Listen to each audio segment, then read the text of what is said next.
नमस्कार विद्यार्थियों, अपनी क्लास चल रही थी सामाजिक की और लेसन नंबर 18 चल रहा था। लेसन नंबर 18 का दूसरा टॉपिक चल रहा था अपना, और दूसरे टॉपिक में कुछ भाग मैंने बता दिया था आपको। विधिक जागरूकता, और विधिक जागरूकता का बेसिक परिचय बताया था, परिभाषा मैंने बताई थी आप लोगों को। और विधिक जागरूकता की आवश्यकता क्यों पड़ी मान लो, और किस प्रकार से विधिक जागरूकता के लिए अधिनियम बना। फिर 4 स्तर पर मैंने बताया था कि किस प्रकार से विधिक जागरूकता के लिए जनता के लिए 4 स्तर पर संस्थाएं का निर्माण किया गया है। अब यहाँ पर अपन देखेंगे यानी विधिक जागरूकता का मकसद क्या है। विधिक जागरूकता का मकसद है कि जनता को कानूनों की जानकारी देना, जनता को कानूनों की जानकारी देना, यानी उनके लाभकारी जो कानून है, लाभकारी जो सहायता के लिए जो कानून बनाए जाते हैं, योजनाएं बनाई जाती है, उन योजनाओं की जानकारी उनको देना और उन योजनाओं का लाभ उन तक पहुंचाना। विधिक जागरूकता मूल मकसद मैंने बताया था कि जब पिछड़े लोग हैं, गरीब लोग हैं, आदिवासी लोग हैं, अनपढ़ लोग हैं,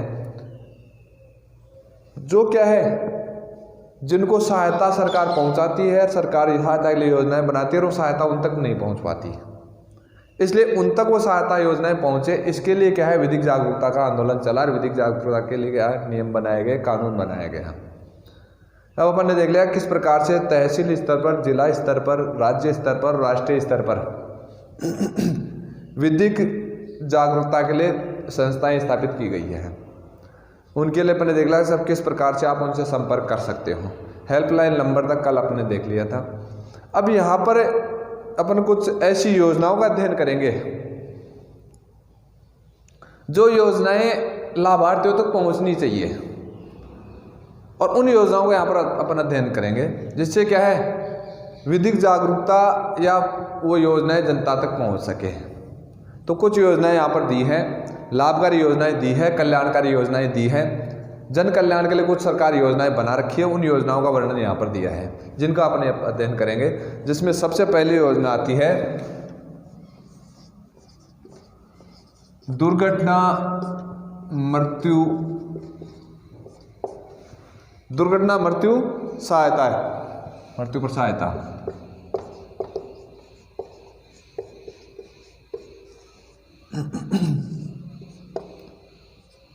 दुर्घटना मृत्यु पर सहायता पहली योजना, यानी आए दिन आप अखबारों में पढ़ते हो कि साहब एक्सीडेंट हो जाते हैं, एक्सीडेंट में बहुत सारे मौत हो जाती है, और एक तरह से एक आंकड़ा आया था कि साहब सैकड़ों व्यक्ति रोजाना भारत में मौत होती है एक्सीडेंट से। एक्सीडेंट या दुर्घटना उसको कहते हैं।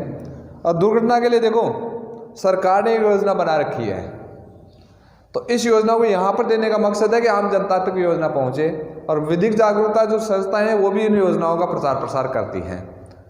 तो इस योजना के तहत क्या है देखो सहायता कि साहब दुर्घटना में किसी व्यक्ति की मृत्यु हो जाए तो उसके परिवार वालों को 5 लाख रुपए सरकार देती है। कितने रुपए देती है? 5 लाख रुपए। तो ये पहली योजना है जो लाभार्थी तो पहुंच गए, इसलिए इसका प्रचार प्रसार किया जाता है, अध्ययन में भी इसको शामिल किया गया है। अब दूसरी है देखो चिकित्सा अनुदान राशि योजना।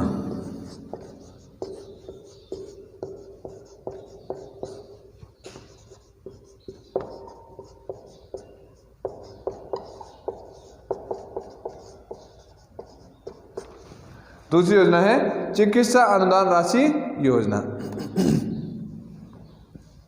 इसमें क्या है, इसमें देखो सीधी सी बात है कि साहब पूरे देश में ध्यान रखना, पूरे देश में जो पंजीकृत श्रमिक है,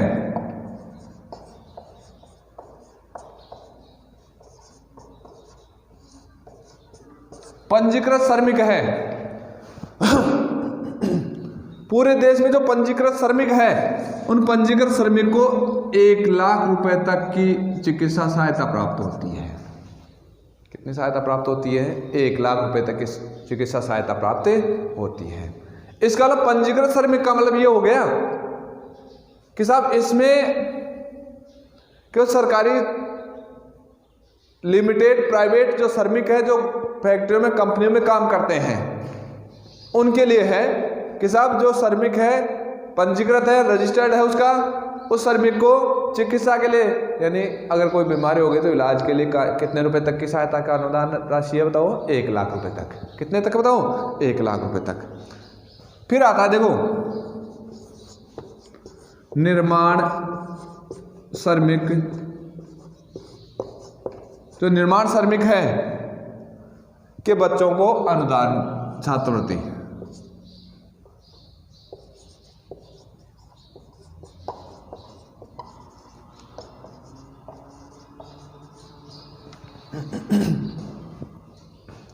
या निर्माण श्रमिकों के बच्चों को छात्रवृत्ति। निर्माण श्रमिक का मतलब ये हो गया कि जो निर्माण कार्य होते हैं जितने भी निर्माण कार्य हैं उन निर्माण कार्यों में जो पंजीकृत श्रमिक हैं चाहे वो सड़क निर्माण हो भवन निर्माण हो है ना निर्माण कार्य में जो श्रमिक लग रहे हैं उस निर्माण कार्य में जो पंजीकृत श्रमिक हैं उन श्रमिकों के बच्चों को छात्रवृत्ति प्रदान की जाती है। अब छात्रवृत्ति कैटेगरी देखो अलग अलग है जैसे कक्षा 6 से 8। पहले देखें कक्षा 6 से 8। कक्षा 6 से 8 देखो यहां पर अपन देखें बॉयज और गर्ल्स। कक्षा 6 से 8 बॉयज और गर्ल्स को कितनी छात्रवृत्ति है? बॉयज को 1000 रुपये और गर्ल्स को 1500 रुपये। कक्षा 6 से 8 यहां पर कक्षा का आकलन देखेंगे अपन। कक्षा 6 से 8 निर्माण श्रमिकों के जो बच्चे हैं उसको बॉयज को 1000 रुपये और गर्ल्स को क्या है 1500 रुपये छात्रवृत्ति है। कक्षा 9 से 12 वो है साहब बॉयज को 2000 रुपये और गर्ल्स को 2400 रुपये।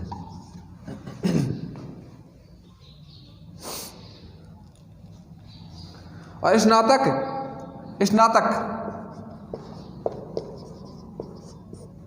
का मतलब होता है स्नातक में देखो 4000 और 5000। स्नातक का मतलब ग्रेजुएशन। और देखो यहां पर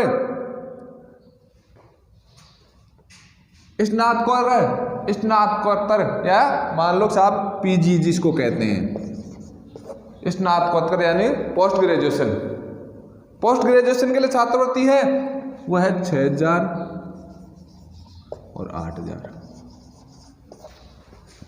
स्नातकोत्तर या पीजी जिसको कहेंगे यानी एमए एमएससी एमकॉम जिसको कहेंगे उसमें छात्रवृत्ति है कितने बताओ 6000 बॉयज को और 8000 किसको गर्ल्स को। इस प्रकार से निर्माण कार्य के श्रमिकों में बच्चों को छात्रवृत्ति की योजना है। इसको आप ध्यान रखना ये सहायता योजना है ना। अब आगे अपन देखेंगे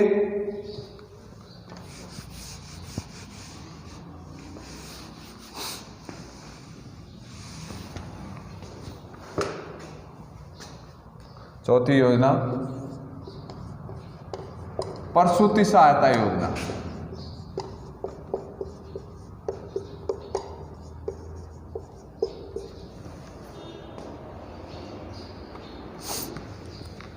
प्रसूति सहायता योजना इसका मतलब है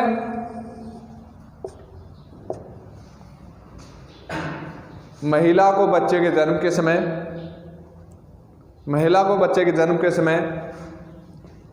6000 रुपये प्राप्त होते हैं। कितने रुपए 6000 रुपये। 2 प्रसव तक प्रसूति के समय प्रसूति का मतलब जब महिला के बच्चे का जन्म होता है उसको प्रसूति बोलते हैं। प्रसूति के समय 6000 रुपये की सहायता राशि प्रदान की जाती है महिला को। और 2 प्रसूति तक यानी 2 बच्चों के जन्म तक यानी पहला बच्चा जन्म लेगा 6000 रुपये प्राप्त होंगे जन्म के समय और दूसरा बच्चा जन्म लेगा 6000 रुपये प्राप्त होंगे। उसको प्रसूति सहायता योजना कहते हैं। ये प्रसूति सहायता योजना है। अब देखो आगे ये पूरे इंडिया लेवल पर थी। राजस्थान की एक अलग से योजना है जो यहाँ पर नाम आ रहा है,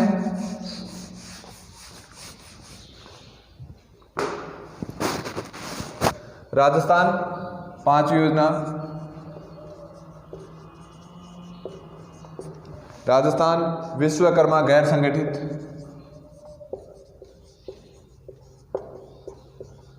गैर संगठित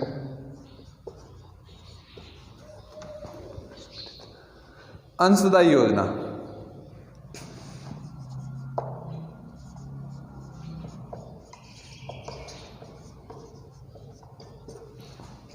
राजस्थान प्रतिश्रुति योजना गैर संगठित अंशदायी योजना।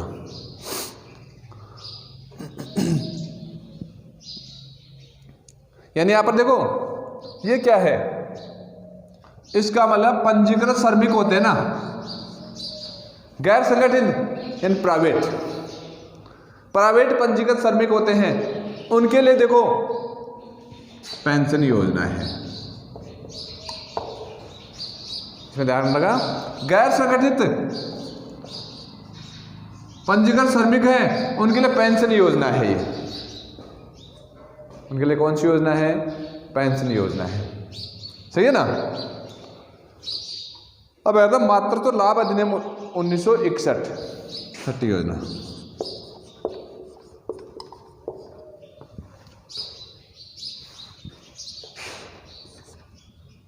मातृत्व लाभ अधिनियम 1961।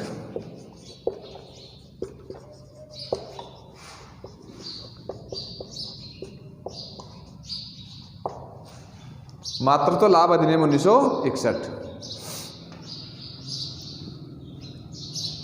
यानी यहां पर इसका मतलब क्या है, इसका मतलब देखो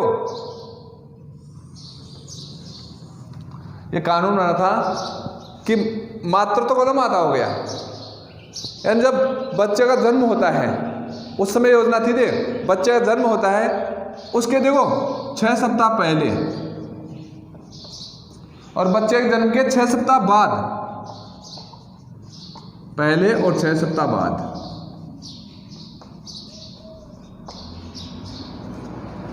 छह सप्ताह पहले और 6 सप्ताह बाद क्या है बताओ, सवैतनिक अवकाश दिया जाता है। क्या दिया जाता है बताओ, सवैतनिक अवकाश।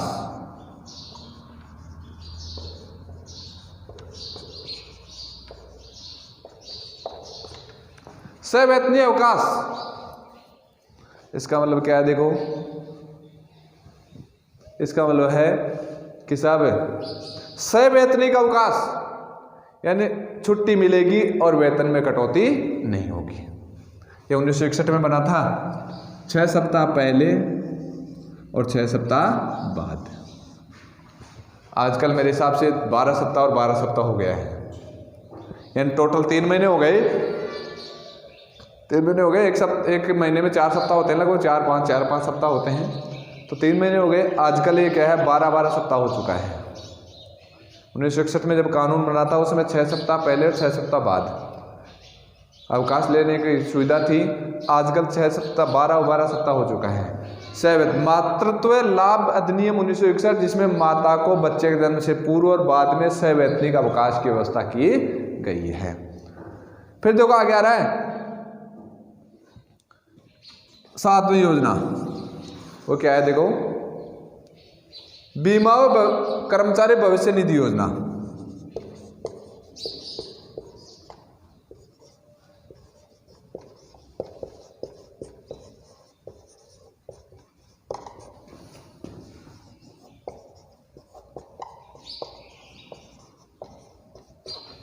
इसका मतलब देखो सिंपल सा है, यानी जो पंजीकृत श्रमिक हैं उसको बीमा सुविधा वो कंपनी या संस्था दिलवाएगी। भविष्य निधि योजना एंड फ्यूचर फंड, एफडी जिसको कहते हैं, एफडी जिसको कहते हैं, एफडी सुना होगा, फ्यूचर भविष्य निधि योजना, यानी प्रत्येक जो पंजीकृत श्रमिक है उसके लिए बीमा उपलब्ध करवाएगी। भविष्य निधि एफडी की व्यवस्था वो उपलब्ध करवाएगी। एफडी का मतलब ये होता है कि साहब मंथली जो वेतन होता है उस मंथली वेतन में से कुछ कटौती होती है, उस कटौती को फिक्स एफडी में सुरक्षित किया जाता है। उस एफडी में जो कंपनी अपनी तरफ से अंशदान और देती है और ब्याज सहित जब वो रिटायरमेंट होता है तो पैसा उसको प्राप्त होता है। तो ये योजना है। और आगे देखो, आगे आ रहे हैं बाल विवाह प्रतिषेध अधिनियम 2006।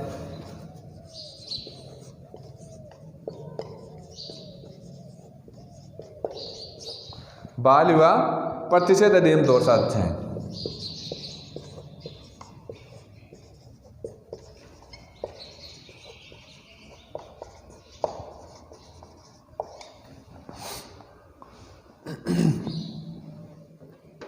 यानी यहां पर देखो ये क्या है, यानी भारत में विवाह की निश्चित आयु फिक्स की गई है।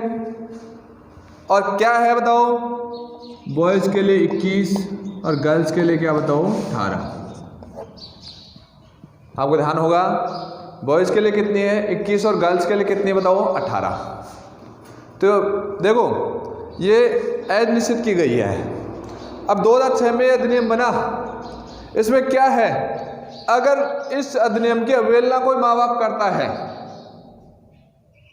और किसी बच्चे का या बच्ची का बाल विवाह करता है, लड़के बाल विवाह करता है और बाल विवाह करते हुए पकड़ा जाता है, तो क्या है, उसके लिए सख्त सजा का प्रावधान है। और माता पिता को कड़ी से कड़ी सजा यानी 2 साल की सजा तक हो सकती है। कितने साल की सजा हो सकती है बताओ, 2 साल की सजा और 1 लाख रुपए का जुर्माना। 2 साल की सजा और कितना बताओ 1 लाख रुपए जुर्माना। अब माँ बाप दोनों तरफ के ही, बॉय और गर्ल्स दोनों तरफ के माँ बाप हैं, उसको अगर मान लो ये विवाह करते हुए पकड़े गए या मान लो सबूत से पकड़े गए तो उसको माता पिता को, दोनों तरफ के माता पिता हैं, उसको क्या है एक तरह से 2 साल की सजा 1 लाख रुपए का जुर्माना या दोनों एक साथ हो सकता है। 2 साल की सजा या 1 लाख रुपए का जुर्माना या फिर दोनों भी उसको सजा दी जा सकती है। और आखिरी योजना आ रही है नकल विरोधी कानून। 8वीं योजना आ रही है, 9वीं योजना है नकल विरोधी कानून।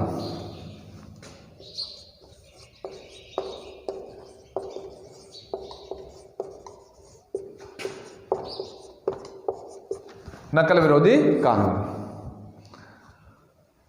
अब देखो ये क्या है,